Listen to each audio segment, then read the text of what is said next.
우리 함께 13절과 14절 말씀을 보겠습니다. 그날의 시작. 그날에 그들 중 둘이 예루살렘에서 25리쯤 되는 엠마오라는 마을로 가면서 이 모든 된 일을 서로 이야기하더라 라고 말합니다. 오늘 여기서 그날이라고 하는 날은 어느 날이면 예수님께서 십자가에 달려 죽으시고 사흘째 되는 안식구 첫날, 다시 말하면 예수님이 부활한 날입니다. 예수님이 부활한 날 제자들이 예루살렘에서 엠마오라는 곳으로 내려갑니다. 그날이 언제 날이냐면 막달라 마리아 등 그 여인 몇 명이 예수님의 무덤에 갔다가 빈 걸 보고 천사가 예수님 부활했다는 소리 듣고 와가지고 예수님이 안 계세요. 그런데 천사가 그러는데 예수님 부활하셨대요. 그 얘기를 들은 날, 그날이 그날이에요. 그리고 그 얘기를 듣고 베드로와 요한이 냅다 달려가가지고 진짜인지 아닌지 그 무덤을 확인했더니 정말 세마포만 놓여 있어요. 그리고 와서 안 보인다고 말했던 그날 바로 이 두 제자는 예루살렘을 떠나서 엠마오로 가고 있습니다. 근데 오늘 성경을 읽다 보니까 예루살렘에서 엠마오로 떠나는 이 두 제자 곁에 누가 함께 가냐면 예수님이 함께 가신다는 거예요. 동행하셨다는 표현을 씁니다. 그런데 그들은 예수님이 함께 동행한 걸 알지 못했다고 성경 말합니다. 분명히 두 제자가 예루살렘에서 둘이 서로 얘기를 하면서 가요. 서로 얘기를 하면서 갑니다. 그런데 같이 예수님이 동행하고 있음에도 불구하고 보지 못했대요. 알지 못했대요. 왜 그랬을까요? 그 점에 대해서는 15절과 16절에 말하는데 우리 15절 함께 읽어보겠습니다. 15절 시작. 예수께서 시작. 예수께서 가까이 이르러 그들과 동행하시나 그들의 눈이 가리어져서 그인 줄 알지 못하거늘. 자, 동행하는 게 진짜예요, 그죠? 진짜 동행하고 계시단 말이야. 그런데 알아보지 못한다는 거예요. 이유를 봤더니 성경은 그들의 눈이 가리어서, 그들의 눈이 가리어서. 그럼 그들의 눈이 가렸다는 의미가 뭘까? 왜 그들은 같이 동행하고 있는 예수를 보지 못할 정도로 눈이 가려져 있는 것일까를 생각해 볼 필요가 있는 거죠. 첫째로 그들은 죽으신 3일 전에 죽으신 그 예수님이 살아날 것이라고 하는 이미 예수님이 죽기 전에 몇 차례 하셨던 그 말씀을 기억하기보다 3일 전에 그들의 두 눈으로 똑똑히 봤던 십자가에 못 박혀 죽으신 그리고 무덤에 갇히신 그것을 똑똑히 본 경험이 그들을 지금 마음과 머리와 생각을 붙들고 있는 거예요. 더 나아가서 사람은 죽으면 끝이야 라는 생각에 잡혀 있는 거예요. 그리고 예수님이 죽었으니 이제 모든 게 끝났어 라는 실망의 마음도 그들의 마음을 가득 채우고 있어요. 예수님이 부활했다는 소식은 듣긴 했지만 그래, 뭐 전통적으로 부활 나 믿어. 근데 그거는 예수님이 마지막 때 세상 끝날 때 그때나 일어난 일이지 내가 살았을 때 볼 수 있는 건 아니야 라고 하는 전통적인 상식과 지식과 가르침에 꽉 매여 있어서 더 나아가서 그동안 이 제자들은 그 예수를 따르면 이 예수가 정말 그 능력을 가지고 지금 로마 식민으로부터 우리 유대를 해방시켜 자유를 주고 또 오병이어 사건처럼 저분이 기적만 베풀면 이 나라 백성 먹고 사는 거 걱정할 일 하나도 없어 라면서 그분을 따라가면서 뭔가 그분에게 큰 것을 기대했는데 그분을 통하여 뭔가 획기적인 삶을 소망했는데 그분이 맥없이 채찍에 맞고 십자가에 달려 죽는 모습을 보면서 그들이 가졌던 기대와 희망이 물거품됐다고 하는 그 슬픈 마음, 그 허탈한 마음, 그것을 가지고 그것에 사로잡혀서 걸어가다 보니 실제로 부활하셔서 옆에 계신 예수님을 볼 수가 없었다는 거예요. 사람이 죽으면 끝이지 뭐. 예수도 죽었어 라고 하는 그 사실 앞에 실제로 살아계신 분을 보지 못했다는 거죠. 그렇습니다. 우리가 살면서 내가 알고 있는 경험과 지식보다 어떤 초월적인 큰 것이 와버리면요, 우리는 그것을 이해하지 못합니다. 그리고 차라리 눈을 감아 버립니다. 그것이 바로 한계를 가진 사람이 초월을 만났을 때 보일 수 있는 반응입니다.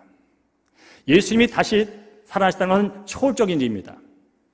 그동안에 배우고 익히고 경험한 그런 얘기가 아닙니다. 그래서 그 초월적인 현상이 내 안에 옆에서 지금 일어나고 있음에 불구하고 보지를 못한 거죠. 우리는 것을 우리가 갖고 있는 경험, 내가 알고 있는 지식, 그리고 그것이 고정화된 관념, 그리고 한쪽만 바라보고 그것이 우기는 편견, 더 나아가서 믿지 않는 불신이 내 마음속에 있을 때 어떤 것이 와 있어도 우리는 그것을 알아보지 못합니다. 그런 현상은 우리가 살면서 종종 경험하게 되는 것이죠. 오늘 이 시간도 여러분 예배를 드리고 있습니다. 부활주일날 이 예배 자리에 함께 모여서 예배를 드리고 있습니다. 그런데 여러분의 지금 마음이 혹시나 염려나 근심에 가득 지금 붙잡혀 있다면 오늘 하나님이 부어주실 은혜를 경험하기는 쉽지 않습니다. 또 내가 예수를 오래 믿었고 교회 생활을 오래 했지만 여전히 예수님이 진짜 살아나신 분이야라는 부활신앙을 갖고 있지 않다면 오늘 예배가 그렇게 깊게 여러분을 터치하지 못합니다. 그게 뭐냐면 예수님이 부활하셨다는 얘기가 어떤 뜻이냐면 바로 살아계셔서 영으로 이 자리에 함께 계신다는 뜻인 거예요. 아멘? 예수님이 부활했다는 것은 2000년의 어떤 역사적인 사건이 아니라 그 사건이 영원히 지속되는 그 효력을 발휘하는 어떤 살아있는 생생한 그런 일이라는 거예요. 그러니까 우리가 오늘 이렇게 기분 좋게 소망을 갖고 예배를 즐겁게 드리는 이유가 있다면 딱 한 가지예요. 부활하신 예수님이 이 자리에서 우리와 함께 하시며 예배를 받으시고 나의 형편을 하시고 나의 기도를 들으시고 내가 갖고 있는 문제를 해결할 수 있는 능력, 그 능력이 여전하다 라고 하는 믿음을 갖고 그분을 바라볼 때 거기에 간절함이 있고 거기에 소망이 있고 거기에 기대가 있고 그런 말미암아 마음을 열어놨을 때 오늘 들리는 말씀을 통하여 하나님께서 우리 성도에게 주고자 하는 그 놀라운 일들, 경험하지 못한 또 새로운 초월적인 어떤 상황들을, 생각들을 그분께서 채우실 줄로 믿습니다. 그래서 사도 바울은 고린도서 15장에서 이렇게 말합니다. 우리 함께 읽겠습니다. 만일 시작. 만일 죽은 자의 부활이 없으면 그리스도도 다시 살아나지 못하셨으리라. 그리스도께서 다시 살아나지 못하셨으면 우리가 전파하는 것도 헛것이요 또 너희 믿음도 헛것이며 너희가 여전히 죄 가운데 있을 것이요 모든 사람 가운데 우리가 더욱 불쌍한 자더라. 이렇게 말하는 거예요. 부활주일에 예배 현장에 와 있는데 예수의 부활을 믿지 않고 이 자리에 있다면 정말 불쌍한 존재라는 거예요. 물론 아직 믿음이 견고하지 않아서 그럴 분이 있을 거예요. 그러나 우리 기독교가 지금까지 2000년이 지나면서 수많은 박해와 수많은 순교의 피를 흘리면서 여기까지 온 것은 바로 예수의 부활이 생생한 역사적인 사건일 뿐이 아니라 실제로 그 부활의 권능이 전 세대를 통하여 드러났고 역사하기 때문에 그 능력에 힘입은 사람들을 위해서 이 조선 땅까지 와게 됐고 오늘까지 저와 여러분에까지 임한 줄로 믿습니다. 단순히 그때의 사건으로 머무렸다면 그때 끝난 거예요. 그런데 그때의 부활은 여전히 2000이 지나도 3000이 지나도 주님이 다시 오실 때까지 그 부활의 권능과 역사는 지속될 줄로 믿습니다. 예수님은 부활하셨습니다. 예수님이 부활하지 않았다면 그동안 우리가 믿었던 신앙은 헛것입니다. 아니 이 자리도 별 의미 없는 자리입니다. 그저 종교인들이 모여서 조금 더 빌면 조금 더 가질까, 조금 정성을 보이면 더 나아질까? 그 정도 수준 이상은 아무것도 아닙니다. 물론 연약하고 한계를 가진 우리 인간에게 있어서는 고목나무도 잡아야 되고 저 돌덩이도 신으로 모셔야 되고 저 산속에 촛불에도 켜놓고서는 비례 되는 그렇게 연약한 게 우리의 인생이지만, 그러나 그렇다고 해서 우리가 믿는 하나님, 우리가 믿는 예수님, 우리가 믿는 기독교는 그 정도의 수준이 아닌 것은 분명합니다. 왜냐하면 기독교는 생명의 종교이기 때문에 그렇습니다. 그 생명은 죽어도 살고 없는 것도 있게 하는 영원한 생명의 종교이기 때문에 그렇습니다. 사랑하는 성도님, 이 시간 예배 드리면서 행여나 예수님이 이 자리에 계신다고 하는데 영서봐, 김장로야 그렇게 말 안 할지라도, 내 눈으로 그분이 보이지 않을지라도, 그분을 내가 직접 창에 찔린 허리에 손을 넣는 그런 경험은 못할지라도 세상 끝날까지 내가 너희와 함께 하겠다는 주의 말씀에 의지하여 주님이 이 자리에 계신 것을 믿으시고 내 옆에 친절하게 함께 예배 드리고 예배 받으시는 분인 걸 믿으시고 여러분이 할 수 있는 최선의 것으로 다정한 마음을 가지고 예수님의 이름을 부르시고 여러분의 형편을 아뢰시고 주님을 찬양하는 복된 예배 시간 되기를 주의 이름으로 간절히 축원합니다.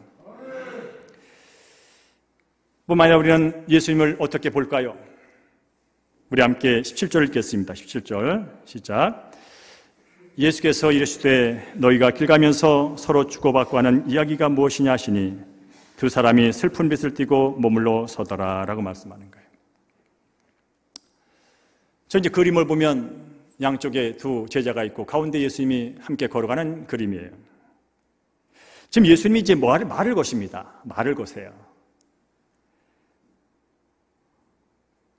너희들 지금 내려가면서 무슨 이야기하고 있어? 이렇게 여쭤보는 거예요. 물론 이들은 지금 예수님이 말을 걸지만 예수님이 있다는 사실을 인식하지 못합니다. 그런데 어떻든 계신 게 사실이기 때문에 그 말을 듣고 대답을 합니다. 아주 침통한 대답을 합니다. 침통한 표정을 이으면서 대답을 합니다. 아니, 당신은 예루살렘에 있으면서 어떻게 거기에 있었던 일을 모른단 말이에요. 우린 지금 예루살렘에 있었던 일을 얘기하고 있어요. 그랬더니 예수님이 아주 모르는 척, 그게 무슨 일이었는데, 그때 그들이 십자가 달려 죽인 예수에 대해서 말합니다. 우리는 예수를 정말 능력의 선자도 믿었소. 그 예수가, 능력의 예수가 우리를 로마 식민지에서 자유케 해주고 우리를 경제적으로 풍요케 해주고 정말 이 나라를 다시 로마 제국보다 더 큰 제국을 만들어서 세상을 제패하는 그런 나라의 왕이 되기를 우리가 고대하고 따랐소. 그런데 그 예수가 그만 십자가에 맥없이 달려 죽지 않았겠소. 얼마나 우리가 실망한지 아십니까? 그런데 더 혼란스러운 것은 오늘 아침에 어떤 여인들이 예수가 묻힌 무덤에 갔다가 와서는 한다는 얘기가, 아니 그 예수가 부활하셨다고 하는 천사의 말을 듣고 달려왔다는 거예요. 그 얘기를 듣고 또 우리가 아는 제자 둘이 가갖고 확인했는데 역시 무덤은 비어 있었고 세마포는 개어 있었고 예수님이 안 계시다는 그런 얘기를 들었어. 근데 이런 얘기 듣고 어떻게 침울하지 않을 수 있겠어? 참으로 우리는 혼란스럽소 라고 예수님에게 대답을 합니다. 그때 예수님께서 이 대답을 듣고 이렇게 말씀을 하시죠. 우리 함께 25절, 26절 읽습니다. 시작. 미련하고 선자들이 말한 모든 것을 마음에 더디 믿는 자들이요, 그리스도가 이런 고난을 받고 자기의 영광에 들어갈 것이 아니냐 하면서 예수님이 죽으시고 부활하신 것을 구약 성경을 가지고 일일이 풀어 말씀해 주십니다. 여러분이 아는 것처럼 요한복음에 예수님 그런 말씀했습니다.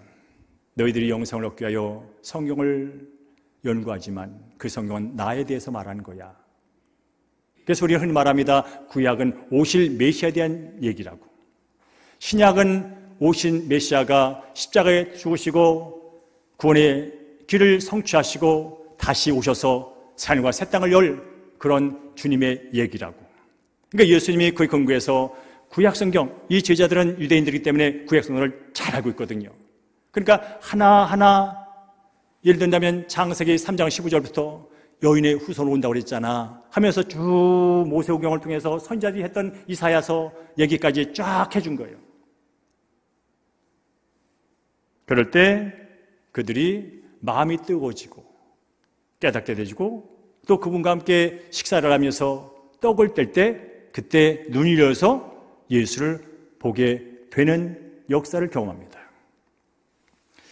우린 여기서 예수님이 어떤 분인지를 다시 한번 살펴보고 말씀을 이어가기를 원합니다. 지금 이 두 사람은 자기들이 생각했던, 자기들이 목표했던, 자기들이 뜻했던 그것들이 예수의 죽음으로 말미암아 다 수포로 돌아갔을 때 그들의 마음은 실망이요, 절망이요, 좌절이요. 그래서 예루살렘이라는 중심에서 다시 고향으로 향하는, 지방으로 내려가는 인생을 갑니다. 그때 예수님은 그들을 다시 찾아오십니다. 믿음 없는 자들이여 라고 책망하지만 그 책망은 사랑에 근거한 책망입니다. 그리고 예수님은 답답했을 겁니다. 내가 죽기 전에 얼마나 이 일에 대해서 너희들이 말해줬니? 내가 고난을 받고 죽은 후에 3일 후에 살아날 것이라고. 나는 아버지께로부터 온 자라고. 너희들이 수차례 말했건만 그것을 알아먹지 못하고 왜 이러고 있냐고 꾸중에 꾸중을 더하는 것이 아니라 친절하게 그 제자들이 깨달을 수 있도록, 알아먹을 수 있도록 다시 말씀해 주십니다. 그리고 침울하고 답답한 그 제자들의 마음을 위로해 주십니다. 사랑하는 성도님, 오늘 이 시간 예배에 오신 성도님 가운데 하는 일도 잘 안 되고 내가 예수를 믿긴 믿어봤지만 그렇다고 특별히 나아지는 것도 없고 기도를 하고 애쓰고 부르짖건만 여전히 문제는 산적해 있고 그리하여 다 내려놓고 떠나고 싶은 그런 마음은 없습니까? 중요한 것은 그런 마음을 갖고 있을 때 분명히 우리가 믿는 예수님은 실망하여 엠마오로 내려가는 제자들에게 찾아오셔서 말씀으로 그들의 생각과 그들의 뜻과 그들의 삶을 변화시켜 준 것처럼 오늘 예배 가운데 그런 마음을 갖고 있는 성도님 한 분 한 분에게도 주님께서 이 시간 영으로 찾아오셔서 위로해 주시고 힘 주시고 회복시켜 줄 줄로 믿습니다. 특별히 이 두 제자는 이런 고백을 합니다. 우리에게 성경을 풀어줄 때에 우리 속에서 마음이 뜨겁지 아니하더냐. 예수님께서는 어떤 외적인 증거를 가지고 자신의 존재를 증명하지 않습니다. 이미 기록되어 있는 성경 말씀을 가지고 예수님이 어떤 분인지, 예수 십자가의 의미가, 죽음의 의미가 무엇인지, 그리고 부활이 어떻게 가능한지를 말씀에 근거해서 하나하나 말씀해 주고 있습니다. 그때 우리 속에 마음이 뜨겁지 않냐? 이게 무슨 뜻이냐면 마음이 불같이 뜨거워졌다는 거예요. 이 역사는 누가 하냐면 성령의 역사예요. 여러분. 말씀을 들을 때 성령의 깨달음이 임하는 줄로 믿습니다. 그래서 모든 신앙의 근거는 예수님의 모든 성품과 사건과 행하신 모든 사역의 근거는 무덤이 비었다, 세마포가 개어져 있었다, 어떻다고 하는 외적인 증거도 중요하지만 그보다 진짜 중요한 게 뭐냐면 기록된 하나님의 말씀인 줄로 믿습니다. 그리고 그 말씀을 가지고 성령은 역사를 하십니다. 주어진 어떤 환경을 가지고 기적적인 현상을 가지고 성령이 역사를 하는 것이 아니라 이미 말씀. 그래요. 예수님이 말씀하셨습니다. 앞으로 보혜사 성령이 오면 내가 말한 것들을 기억나게 할 것이다. 너희들 진리 가운데로 인도할 것이다. 진리를 깨닫게 되는 순간, 말씀이 깨달아지는 순간 우리 마음속에서 어떤 현상이 나타나면 뜨거워지는 현상이 나타나는 줄로 믿습니다. 이거였구나, 그거였구나 하는 역사가 바로 말씀과 성령을 통하여 일어난다면 오늘 이 예배를 들으신 여러분도 주의 말씀에 귀를 기울이십시오. 여러분이 기적을 원하면 원할수록 하나님의 말씀에 여러분의 마음과 생각을 두십시오. 그리고 그것을 믿음으로 받아들이십시오. 그럴 때 성령께서 그 살아있는 생명력의 말씀을 내 삶 가운데 적용시킴으로 말미암아서 우울했던 마음은 기쁨으로 바뀌게 되고 실망의 마음은 소망의 마음으로 바뀌게 되고 절망의 마음은 다시 일어서는 용기 있는 담대한 마음으로 변하게 될 줄로 믿습니다. 이것이 바로 말씀과 성령의 능력입니다.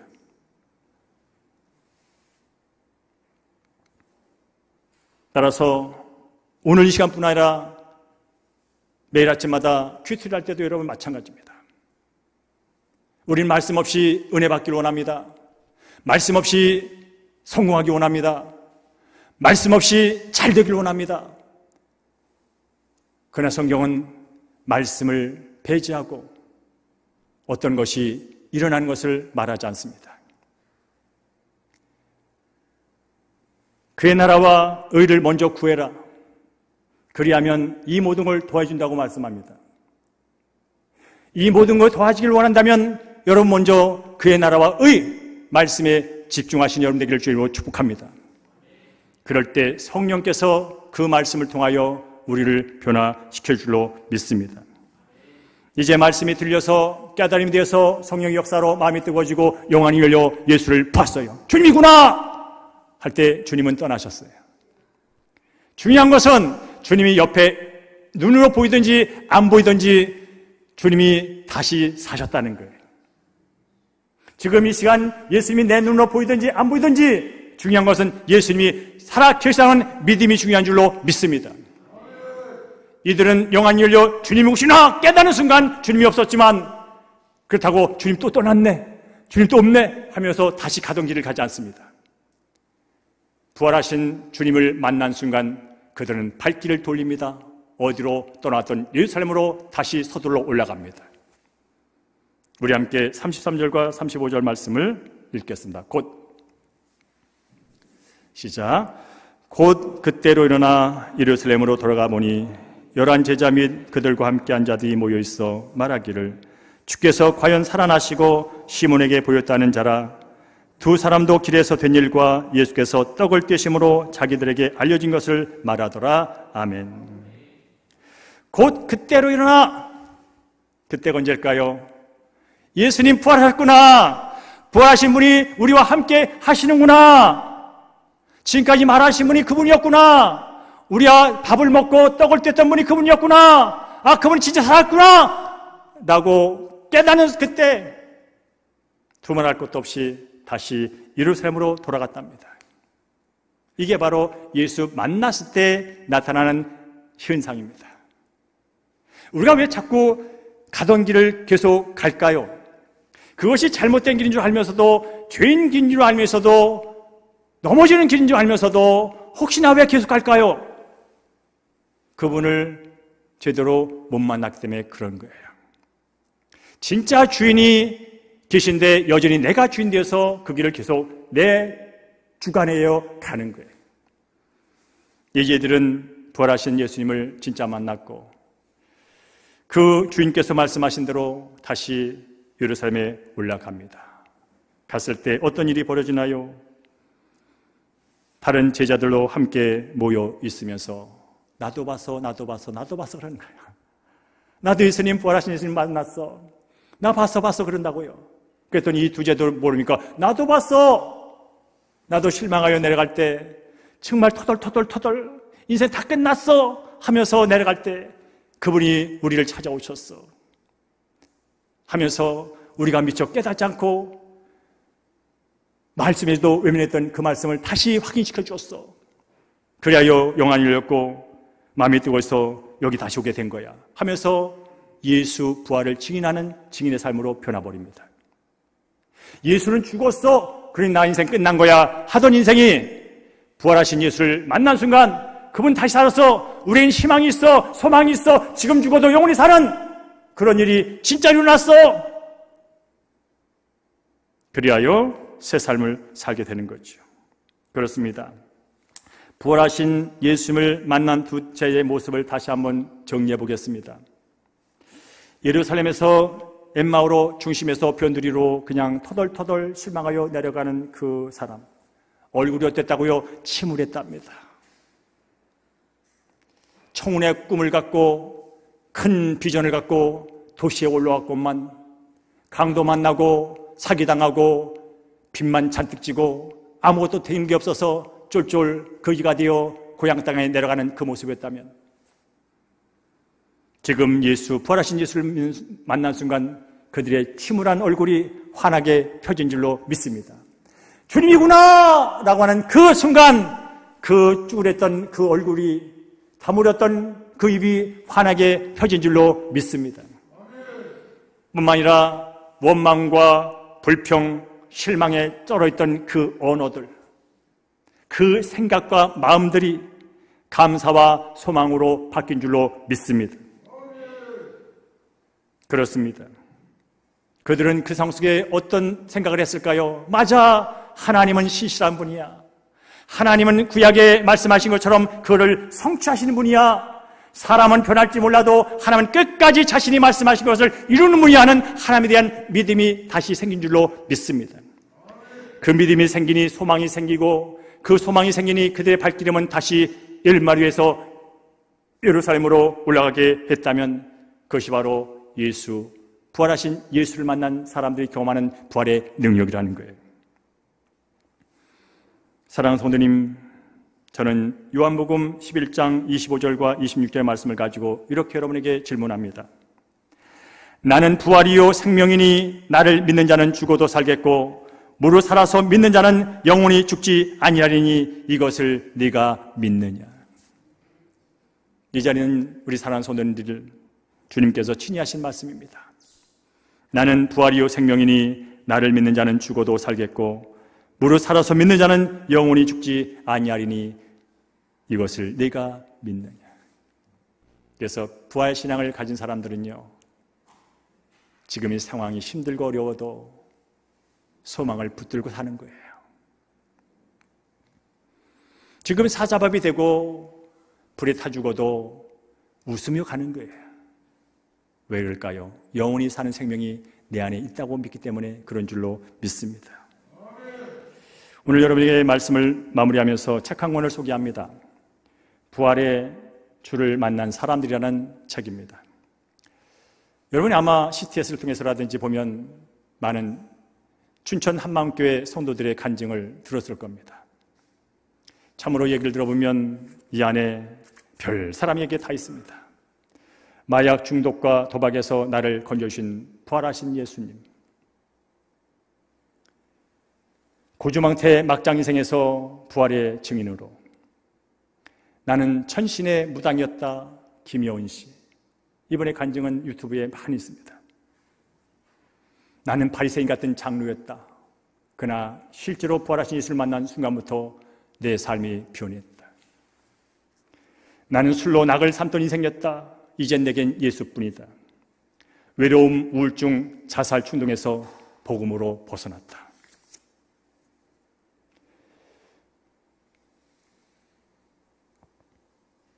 가정 폭력으로 말미암아 상처받은 그 인생, 예수를 만난 순간 상처에 치유를 받고 새 삶을 살았다. 도박 중독과 자살 충동 늪에서 나를 살리신 예수님, 남편을 잡아먹는 아내에서 현숙한 아내로, 분노의 종에서 평강의 사람으로, 특별히 여러분 예수를 믿고 교회를 다니면서도 믿음이 자라지 않는 분 계시다면 한번 읽어보십시오. 나한테 정말 내가 봐도 나쁜 습관이야. 고치고 싶어. 벗어나고 싶어. 그런데 안 돼. 결단을 하고 의지를 하고 아니 손가락을 자르고 싶어. 근데도 안 돼. 그런 분 있으면 한번 읽어보시기 바랍니다. 우울해. 예수는 소망이요 기쁨이라는데 우울감에 꽉 묶여있는 분 읽어보시기 바랍니다. 왜냐하면 그 모든 것을 해결할 분은 오직 예수 그리스도, 지금도 생생히 살아계셔서 그것도 능력으로 살아계셔서 우리의 삶을 변화시키실 그분을 만날 때 그것이 새로운 인생이 된다면 여러분 오늘 이 시간을 기점으로 해서 다시 한번 부활의 주님을 사모하십시오. 그리고 여러분의 저의 신앙의 근거가 지금 살아계셔서 나와 함께 하시는 주님인 것을 입술로 고백하십시오. 그리고 그 능력이 내게 덮여질 때 내 인생에도 반전이 일어나고 내 인생도 새로워질 수 있다고 하는 믿음을 가지고 고백하고 구하십시오. 그럴 때 놀라운 일이 일어나게 될 줄로 믿습니다. 이 세상에서 좋은 걸 많이 보고 누려도 예수님 만나볼 수 없으면 결국 지옥입니다. 나오십시오. 이 시대에 그래서 단 하나의 희망이 있다면 우리는 예수라고 말하는 거예요. 많은 경제신이 있고 만몬신이 있고 세상에 우리의 삶을 즐겁게 해주겠다고 많은 사람이 유혹하지만 그러나 그 어떤 것도 우리의 영생을, 우리의 죽음 위의 삶을 보장해 주지 못합니다. 오늘 부활절을 맞이하여 특별히 이 자리에 함께 하신 사랑하는 성도님, 부활의 주를 꼭 만나십시오.